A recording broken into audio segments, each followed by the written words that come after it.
এটা মনে হয় রাস্তারই কোনো একটা গাড়ি, ড্রাইভ সেফ। তো রাস্তায় যারা চালাবেন, হাইওয়েতে আসলে অবশ্যই সর্বোচ্চ সতর্কতা নিয়ে চালাবেন, কারণ একটা অ্যাক্সিডেন্ট হইতে আসলে খুব বেশি টাইম লাগবে না, জাস্ট কয়েক সেকেন্ডও না, জাস্ট 1 সেকেন্ডই এনাফ অনেক কিছু হয়ে যাওয়ার জন্য। তো হাইওয়েতে আসলে আর কি একটু সেফলি রাইড করবেন, যেহেতু লং রাইডে যাবেন। আর আমি আজকে একা, আমার সাথে আর কোনো পার্টনার নাই, প্লাস আমার সাথে কোনো বাইকও নাই, তো আমাকেও সতর্ক নিয়েই চলতে হবে।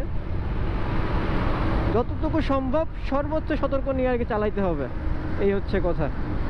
আচ্ছা, এইখানে মনে হয় একটা ঝাঁকি আছে, কোথায় জানি। এই যে গাড়ি স্লো করছে, হ্যাঁ এই যে এইখানেই, এইটা নতুন দিছে।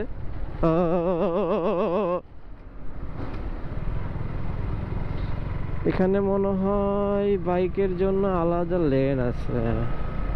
ট্রাক, এটা এই যে বাইক, টোল দিতে হবে বাইকের। ওকে, এখানে মনে হয় টোল কয় টাকা, 10 টাকা না 20 টাকা?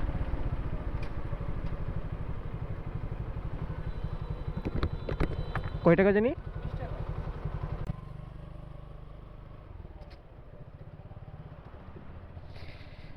তো আবদুল্লাপুর, এটা এটা হচ্ছে মাওয়া আবদুল্লাপুর, উত্তর আবদুল্লাপুর না, মাওয়া না, সরি, এটার নাম কি এখানের, মানে মাওয়া রোডে যাইতে আর কি।